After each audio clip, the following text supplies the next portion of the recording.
We have so far researched on the original identity of Ravana, Indra, Kumbhakarna, Rama, Sita, Surpanaga, Vali, and Sugriva. We shall look into the fake birth story of Rama later. Vishwamitra was one of the numerous imaginary characters created for distorting the original history behind Ramayana. He was created for creating mystical astras, that is, weapons for Rama, and wed him to Sita. Kindly remember that without these astras, Rama is nothing, a mere mortal, which he really was. After creating the astras for Rama through Yagna, he hears that there is Swayamvara arranged for Sita, and he takes Rama and Lakshmana to Mithilai, the capital of Janahan kingdom. The maid assistants of Sita, who announce the arrival of Rama, speaks of his heroic accomplishments. They were destroying Tadagai, destroying Subahu, and granting moksha for Ahilihai, who was earlier cursed by Gautama Rishi. Many characters, including Vibhishana, Mandodari, etc., were made to parrot these so-called heroic deeds. In reality, all the three were the atrocities that the Jewish Brahmins committed in the Indian soil. They were recorded for the posterity through Rama and Lakshmana character through allegoric anecdotes. That's all. But they were described as though they were heroic and divine deeds. But typical of the Jews, they were created in such a way that if we decode these anecdotes, we shall retrieve the actual historical truth behind these anecdotes. First, we shall decode Ahilihai Moksha's story to retrieve the actual historical information linked to it. On the way to Mithilai, Vishwamitra, along with Rama and Lakshmana, were crossing a dilapidated ashram. Rama asks Vishwamitra about this, and Vishwamitra narrates a history behind this. Once upon a time, there was a rishi named Gautama living in this ashram along with his beautiful wife Ahilihai.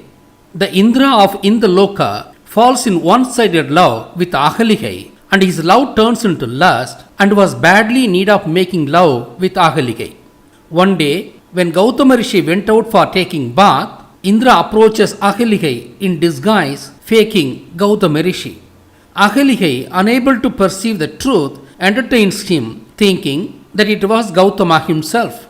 On return, the original Gautama Rishi found out what happened and cursed Indra to have female sex organs all over his body, and he also cursed Ahilihai to turn into stone.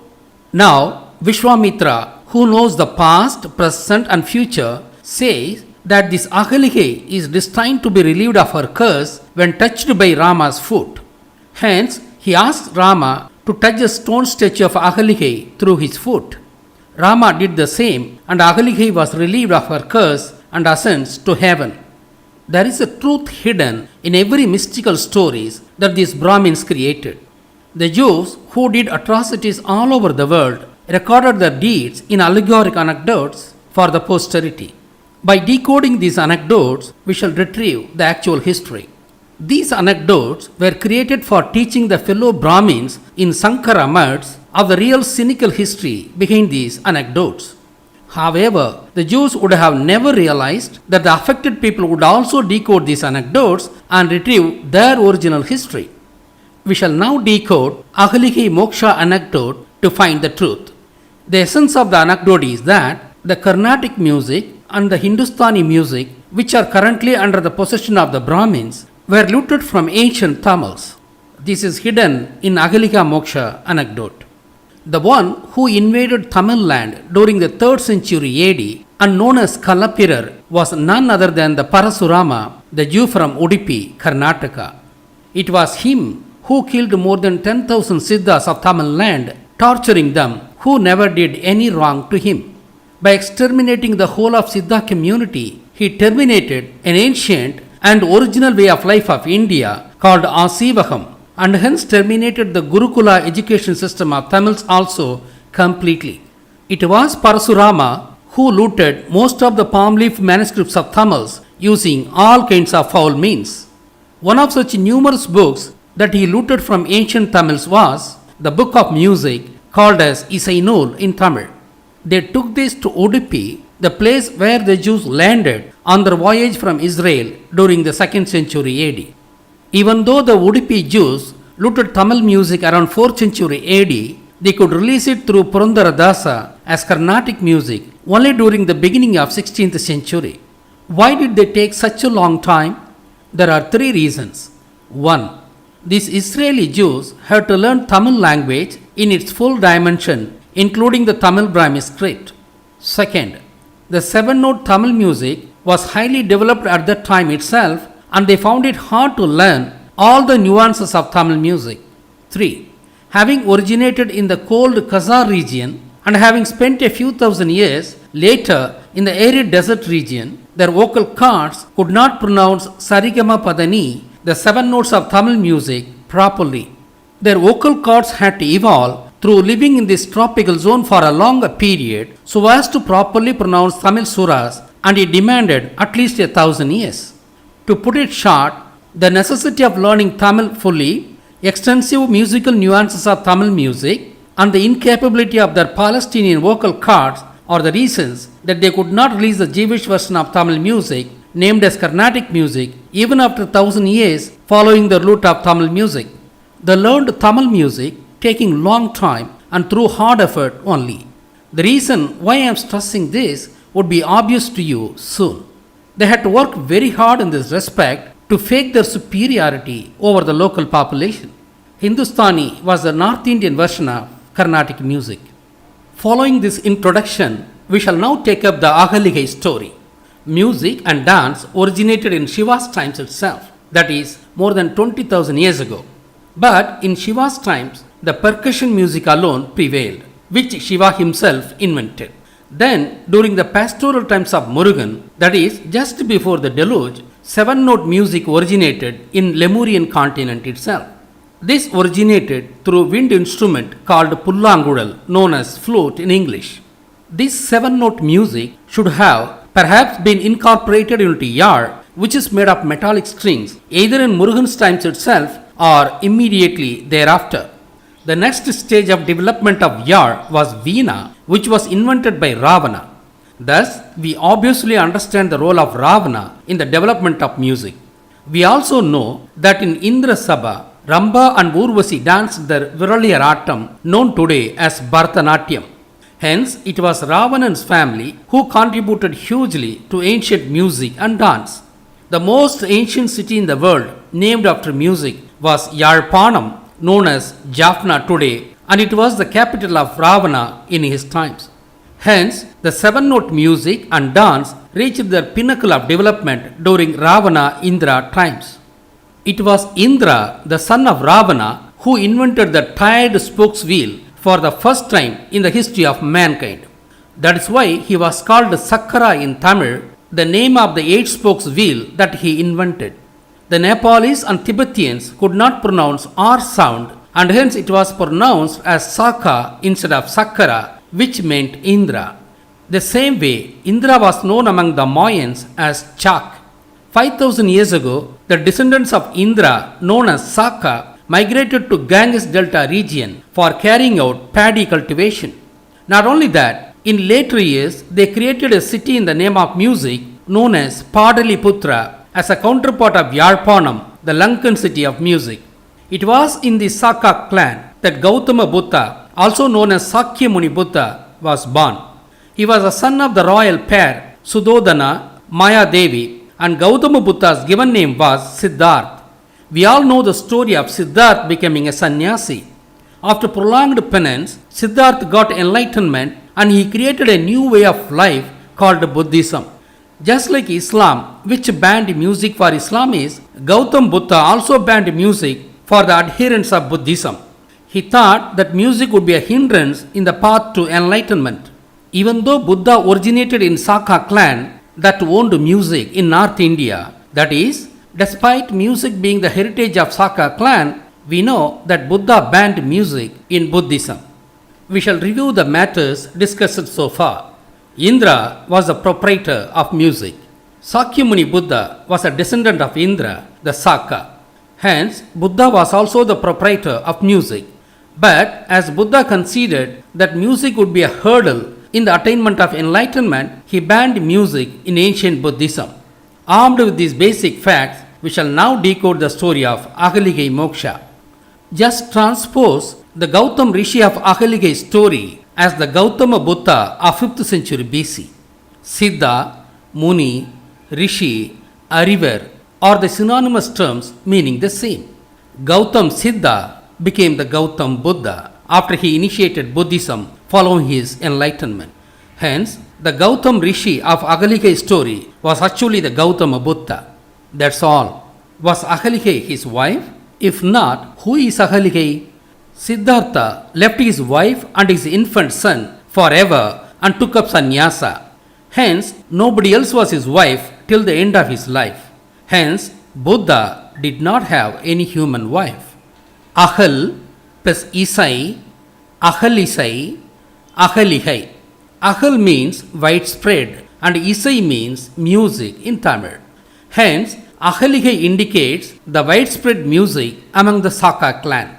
Hence, music was metaphorized as a woman and wife of Buddha, the proprietor of music tradition. But Ahaligai also belongs to Indra, the originator of Saka clan. Indra obviously loved music in his times and contributed to music and dance. Now, you would have understood the hidden meaning of Ahaligai's story. Hence, Indra did not go after the human wife of Buddha and he had none too. It only means that both Indra and Buddha were the proprietors of music in their respective times. The fact that Buddha banned music for Buddhists is cast as Gautama Rishi cursing Ahaligai to become stone. But it's a pity that Indra was shown as womanizer and hence also shown as having cursed by Gautama Rishi to have female sex organs all over his body. Why did the Jewish Brahmins bring Indra into this story and defame him? What else? It was Indra who killed Rama in the Ramayana war, perhaps. Hence, the Jewish Brahmins of 5th century AD were taking revenge on Indra for killing their man Rama in Ramayana times. That is why they defamed him and prevented his worship by the Indians ever since. That is why this Ahaligai story was included when Sanskrit Ramayana was written during Gupta period. The global Jews use character assassination as one of the methods of destroying their enemies. Hence, they destroyed the fame of Indra by character assassination and prevented his worship by Indians. Hence, following the decoding of the Ahaligai story, we understand that Indra was just fond of music named as Ahaligai as metaphoric woman by the Jewish Brahmins and she wasn't the physical wife of Buddha and hence Indra was not a womanizer. The most important hidden message in Ahaligai's story is that Jewish Brahmins looted Tamil music. This they imply by the story that Ahaligai was given back life by Rama by touching the petrified Ahaligai through his foot. If Rama gave life to the banned music, it means that Jews took over the music of Sakya clan. But they did not take hold of the music of Padaliputra. They took over the music of Madurai. The reason is as follows. The Hindustani classical music originated after 16th century and is perceived as the North Indian version of Carnatic music. I should clarify that the earlier musical form of North India was inherited from the Sakas, the descendants of Indra. The Carnatic music originated through Purandaradasa, the Jew of Karnataka in 16th century. I had already explained that the source of Carnatic music was 7-note music of Tamil and was looted from Tamils by Parasurama during the Kalapura invasion of Madurai. It was looted during the 4th century AD and they could master it only during the 16th century, nearly after 1200 years following their loot. I have to declare an immense truth for the wide public. Despite looting all the treasures from Tamils, the Jewish Brahmins called Tamil as Nisa Bhasha and Tamil music was banned in classical music concerts for the past 400 years and Tamil music took the stage only during the 70s of the 20th century, that is about 50 years ago. During the end of the 20th century, when Tamil musicians took part in musical concerts, the place from which the Tamil musicians performed their music was washed with water and purification ceremony was performed by the Brahmins as that place was adulterated by Tamil music. The Brahmins not only practiced physical untouchability but also the musical untouchability despite looting music from the same Tamils. However, the fact that they looted Tamil music, and the fact that music would soon be the property of the Jewish Brahmins is what is recorded in Ahaligai's story. I have to make it very clear. Music was not taken over by the Jewish Brahmins during Rama's times. As Rama was 5000 years senior to Buddha, he could not have given moksha to Ahaligai, cursed by Buddha during the 5th century BC. Tamil music was actually taken over during the time Sanskrit Ramayana was written, which is about 5th century AD. As Ramayana story was being written in Sanskrit around that time, this fact was recorded for the posterity in secret language in the name of Rama. That's all. Otherwise, Rama had nothing to do with music. I have to analyze a minute detail here. Ahaligai was not a stone floor. It was a human statue. Hence, Rama could have given moksha to Ahaligai by touching the stone statue through his hand. Instead, why did Rama give life to it by touching it through his foot? This is to symbolically mean that the Tamil music that they looted was nothing more than the dust in Rama's foot. It shows the level of jealousy that they possessed on ancient Tamils. Kindly remember that they called the South Indians as monkey humans in Sanskrit Ramayana to denigrate them. It's a pity that though they equated Tamil music to the foot of Rama, they nevertheless struggled very hard to learn it, and it took 1200 years for them to master it. I said that music was snatched from Tamils during the Kalapirar period. It was in the same Kalapirar period that more than 10,000 Siddhas were executed cruelly by impaling, trampling under the feet of the elephants, and squeezing in the grinding machines. The Jewish Brahmins who recorded the snatching of music from Tamils through Ahaligai anecdote should have also recorded the destruction of the entire Siddha community and the consequent destruction of Asivagam also through such allegoric stories. Yes, they have recorded it. They have recorded it not through Rama but through the fictional Dasaratha, the alleged father of Rama. They had conveniently inserted in the story of Ramayana linking the exile of Rama to the curse that originated from the destruction, even though the actual timings were different. The major destruction of Asivagam happened in 3rd and 4th century AD, and Ramayana was written around 5th century AD. Though the actual destruction of Asivagam happened in Parasurama's times only, they were using Sanskrit Ramayana just to record the fact, though this destruction did not happen in Rama's times. Let us see how they recorded it. It seems that Dasaratha possessed an uncanny ability of shooting animals with arrows simply with the help of the sounds they make without even looking at the animals. On one such a shooting spree, in the night time, on the banks of Sarayu river, he heard the sound of an elephant drinking water. But after shooting the arrow in the direction of the sound, instead of hearing the trumpet of the elephant, Dasaratha heard the dying cry of a human. Dasaratha then rushed to that spot to find a man named Sramana wailing. He offers apology to that man called Sramana and learns that he has aged and blind parents whom he carries place to place in a kavadi. Dasaratha then reaches to his parents and confessed to them that he had killed their son Sramana by accident. They then curse him that, like the way they are dying due to the death of their beloved son, Dasaratha also would die following the separation of his beloved son. The Sanskrit Ramayana story was built on the premise of that curse and the following departure of Rama Lakshmana to the forest. Dasaratha, unable to bear the separation, breathes his loss. We shall now decode the Sramana hunting anecdote to find what it actually means. Ancient Tamil way of life was called Amanam, Samanam and Asivagam, all pointing to the same.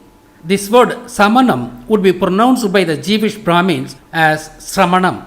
Hence, the Raghukula Dasaratha felling Sramana actually means the destruction of Samanam by the Jewish Brahmins.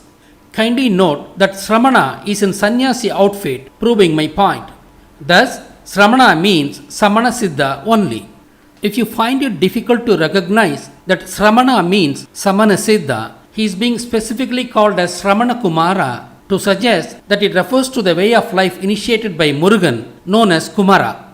It was Murugan, the Kumara, who initiated Samanam 10,000 years ago. If you still find it difficult to accept that Sramana Kumara means Samana Siddha, they had given another subtle indication, again pointing to Murugan, saying that Sramana Kumara carried his parents in Kavadi. Kavadi is known after Murugan, who created it as war logistical support system in his times. If we are still dull-headed to accept it, they had given the ultimate clue that Dasaratha killed Sramana Kumara thinking that it was an elephant. Elephant is the symbol of Asivakam. Hence, through the Sramana anecdote, they had given plenty of clues to suggest that the Jewish Brahmins destroyed Asivakam by exterminating all the Siddhas. The last clue is worth considering. No one would hunt an elephant. Actually, the kings went for hunting animals to sharpen their warring skills. Hence, they always hunted fast-moving animals like deers, lions and tigers, etc. There is no point in hunting a slow-moving animal like elephant. Elephant was a sacred animal. Moreover, kings had elephant battalions too in their army. Hence, no king would ever hunt an elephant. Despite this fact, if they mentioned that Dasaratha killed Sramana Kumara thinking that it was elephant, then they should have devised it to suggest that Sramana Kumara was nothing but Samana Siddha, whom the elephant represents. We shall now reveal more of hidden messages in Sramana Kumara killing. Dasaratha shot him in the night time. The symbolic meaning is that the Kalapara period, which destroyed Asivakam, was a dark period in the history of Tamils. Dasaratha closed his eyes when he shot the arrow. The symbolic meaning is that it was a most cruel destruction, thus acknowledging the fact that the Siddhas were impaled. Sramana Kumara parents were shown very aged, which means Sramana was an ancient way of life. Why should his parents be shown as blind? It symbolically means that Tamils were gullible and naive, that they could not identify the evil designs of the Jewish Brahmins. They mean that Tamils were blind even with open eyes. Yes, they mean it. Thus, Sramana Kumara killing by Raghukula Dasaratha symbolically expresses the destruction of Asivakam by the Jewish Brahmins. Thus, the Jewish Brahmins recorded that Asivakam was destroyed and Tamil music was looted during Kalaprar period through Sramana killing and Agalige Moksha respectively in Sanskrit Ramayana written soon after these incidents. As a final word, Indra was not lustful womanizer and he was not cursed by any sage ever to have female sex organs all over his body. Hence, Indra's worship should resume in India as a symbol of restoring the liberties of the native people of this great country.